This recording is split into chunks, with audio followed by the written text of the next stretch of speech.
ನಮಸ್ಕಾರ ವೀಕ್ಷಕರೇ, ನಮ್ಮ SLN ನ್ಯೂಸ್ ಕನ್ನಡ ಚಾನೆಲ್ನ ಈಗಲೇ ಸಬ್ಸ್ಕ್ರೈಬ್ ಮಾಡಿ ಹಾಗೂ ಕೆಳಗಡೆ ಇರೋ ಬೆಲ್ ಬಟನ್ನ ಒತ್ತಿ. ಇದರಿಂದ ನಾವು ಅಪ್ಲೋಡ್ ಮಾಡುವ ವಿಡಿಯೋವನ್ನು ಎಲ್ಲರಿಗಿಂತ ಮುಂಚೆ ನೀವು ನೋಡಬಹುದು.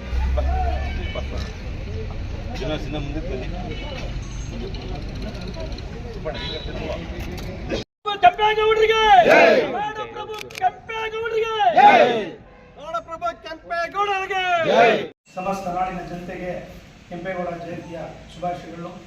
517ನೇ ಇವತ್ತು ಜಯಂತಿ.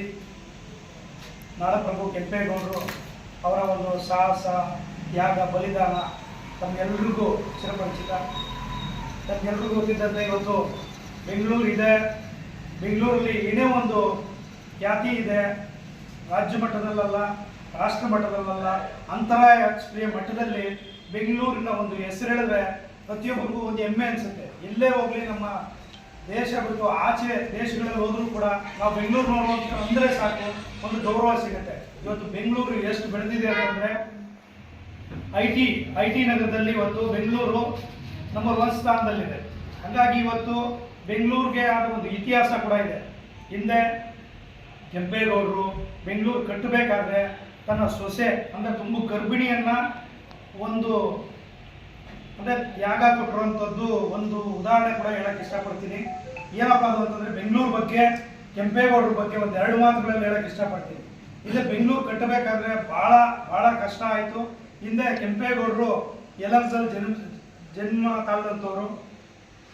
ವಿಜಯನಗರ ಸಾಮ್ರಾಜ್ಯಕ್ಕೆ ಒಂಥರ ಸಾಮಂತ ರಾಜರಾಗಿದ್ದರು.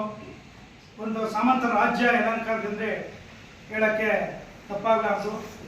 ಒಂದು ಸಮೃದ್ಧವಾಗಿದ್ದಂಥ ಒಂದು ರಾಜ್ಯ ಅಂತ ಹೇಳಕ್ಕೆ ಇಷ್ಟಪಡ್ತೀನಿ.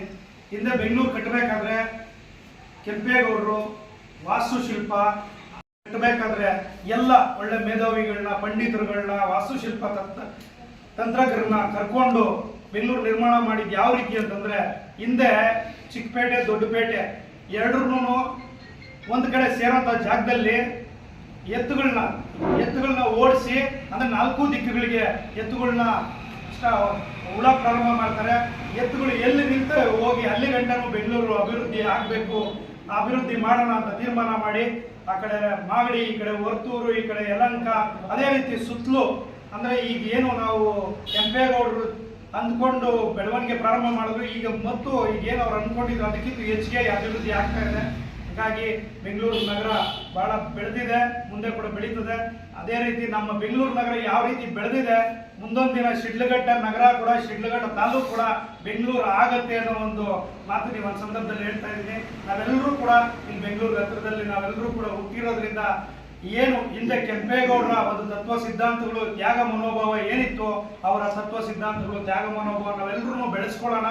ಅವರು ಏನು ತನ್ನ ಊರು, ತನ್ನ ನಾಡು, ತನ್ನ ನಾಡಿಗೋಸ್ಕರ ಏನು ಅವರು ತ್ಯಾಗ ಮಾಡಿದ್ರು, ಅದೇ ರೀತಿ ನಾವೆಲ್ಲರೂ ಕೂಡ ಇವತ್ತಿನಿಂದ ಅವರ ಒಂದು ತತ್ವಗಳನ್ನ ಅಳವಡಿಸ್ಕೊಳ್ಳೋಣ. ಎಲ್ರಿಗೂ ಒಳ್ಳೇದಾಗಲಿ. ಇವತ್ತು ಮತ್ತೊಮ್ಮೆ ಎಲ್ರಿಗೂ ಕೆಂಪೇಗೌಡ ಜಯಂತಿಯ ಶುಭಾಶಯಗಳನ್ನ ಹೇಳ್ತಿದ್ದೀನಿ. ಎಲ್ರಿಗೂ ಒಳ್ಳೇದಾಗಲಿ. ನಮಸ್ಕಾರ.